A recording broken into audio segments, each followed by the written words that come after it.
Hello students, आज हमारा topic है type of disorders it causes and nature, ODD. What is the meaning of ODD? Oppositional defiant disorder. Oppositional defiant disorder एक ऐसा behaviour है, एक ऐसा डिसऑर्डर है कि इसमें क्या है, ज़्यादातर ये क्या है, नॉर्मली उन बचपन में, चाइल्डहुड में पाया जाता है. ODD क्या है, ऐसे बच्चे पेरेंट्स के साथ, टीचर्स के साथ और ऐसे किसी के साथ भी ऐसे उद्दंड बच्चे और क्या है कि शांत ना रहने वाले बच्चे होते हैं. ये क्या है, खुद से ज़्यादा दूसरों को परेशान करते हैं. इनके बिहेवियर में अक्सर क्या है, बच्चों के जो रूटीन वर्क की एक्टिविटीज़ को में प्रॉब्लम क्रिएट करते हैं. जैसे फैमिली के अंदर, स्कूल्स की एक्टिविटी के अंदर इस तरह की प्रॉब्लम्स क्रिएट करते हैं. ODD वाले बच्चे क्या हैं बेटा कि एडल्ट्स के अंदर अलग क्या है, बिहेवियर संबंधी कुछ प्रॉब्लम्स हो सकती हैं.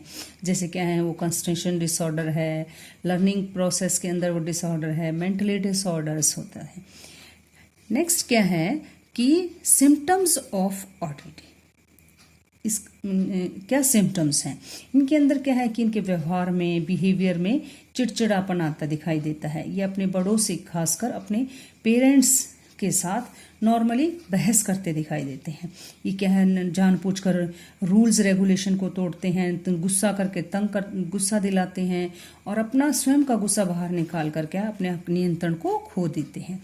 नेक्स्ट क्या है कि इनके मन अंदर क्या है कि एक ऐसी ईर्ष्या सी और बदले की भावना भरी होती है और कैसे अब्यूज वर्ड भी ये यूज़ करते हैं. इसकी क्या कॉजेज हैं? बायोलॉजिकल रीजंस, कुछ बायोलॉजिकल रीजंस के कारण भी ODD की प्रॉब्लम हो सकती है. Genetic problem, environmental problem and physical factors. Next क्या है, टाइप्स ऑफ डिसऑर्डर्स. OCD के क्या है कि obsessive compulsive disorder.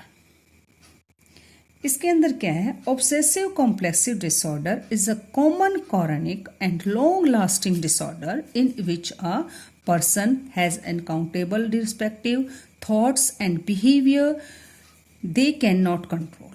The anxiety produced by these thoughts leads to an urgent need to perform certain rituals or routines again and again. इसके अंदर क्या है बेटा कि इस तरह के जो OCD वाले जो बच्चे हैं वो क्या हैं कि ये जो डिजीज़ है ये बहुत ही लॉन्ग समय से, बहुत पहले से ही इस तरह की जो डिसऑर्डर है चलता आ रहा है.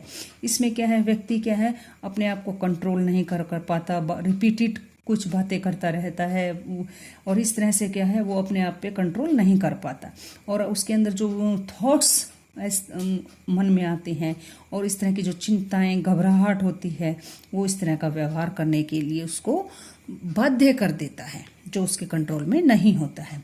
OCD से जो डिसऑर्डर है वो व्यक्ति को महसूस भी होता है, लेकिन क्या है कि वो उसको कंट्रोल नहीं कर पाता. वो क्या है कि उसे पता होता है कि ये गलत वर्क है, ये वर्क नहीं करना है, ये बिहेवियर नहीं करना है, ये गलत है, लेकिन क्या है वो उसके कंट्रोल करने में असमर्थ होता है. इस तरह के लक्षण क्या हैं, सिम्टम्स क्या हैं? फर्स्ट क्या है कि ये कॉमन ऑब्सेसिव इंक्लूड्स. इसके अंदर क्या है कि ये क्या है, जो ऐसे जीवाणु, fear of dirty containment by germs के द्वारा भी हो सकते हैं. Fear of causing harm to another, fear of making of mistakes, कुछ गलतियां भी करते हैं, करने का डर भी होता है उनके अंदर. सामाजिक रूप से क्या है, उनको जो स्वीकार नहीं करते, उनको क्या है कि दूसरों के सामने कि लज्जित होने का भी डर होता है, ऐसा बिहेवियर करने का भी डर है.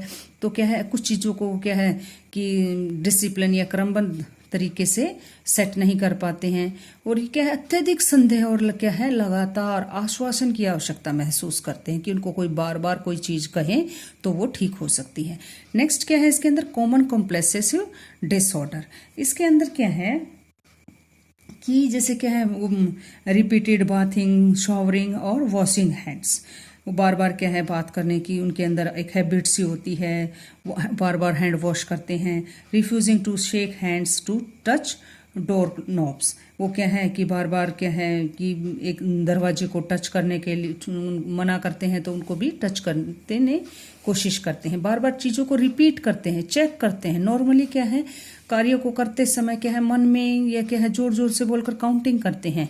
कुछ इस तरह की चीज़ें क्या खास तरीके के लोगों को व्यवस्थित करना और क्या है एक अलग अलग तरीके से खाना बनाना और ख़ास तरीके से क्या अलग तरीके से ही खाने को खाना और किन्हीं बातों को किसी फोटो फ्रेम या किसी थॉट्स को लेके अपने आप ही क्या है प्रॉब्लम क्रिएट करते हैं। किसी काम को कई बार करना, रिपीट करना और वास्तविक मूल्यों को उनके सामने जुटाना और उनका संग्रह करना। इस तरह की ओसीडी की प्रॉब्लम्स क्यों होती हैं? इसके अंदर क्या है कि बायोलॉजिकल फैक्टर्स किस तरह के क्या है कि ओसीडी क्या है कि पेरेंट्स के अंदर जो इस तरह की जो प्रॉब्लम्स हैं कि क्या वो क्या है बच्चों के अंदर चली जाती हैं। इट मीन्स क्या है कभी कभी क्या ओसीडी क्या है बायोलॉजिकल क्या ये हेरिडिटी प्रॉब्लम भी हो सकती है। स्ट्रेप्टोकॉकस बैक्टीरिया के चलते होने से क्या है एक खास तरह का जो क्या है ओसीडी का बीच में पाया जाता है। यदि यह क्या है बार बार इस तरह का कोई इसका उपचार ना किया जाए तो इसका ट्रीटमेंट ना किया जाए तो ये बच्चों के अंदर ओसीडी और अन्य तरह का विचार बढ़ सकता है। इन्वायरमेंटल फैक्टर इस तरह से क्या है कि हमारे जो इन्वायरमेंट के अंदर क्या है कुछ ऐसे डिजीज हैं या कुछ इस तरह के लक्षण दिखाई देते हैं जिनसे क्या है कि इन्वायरमेंट के चलते इस तरह की डिजीज होने का खतरा होता है। Thank you.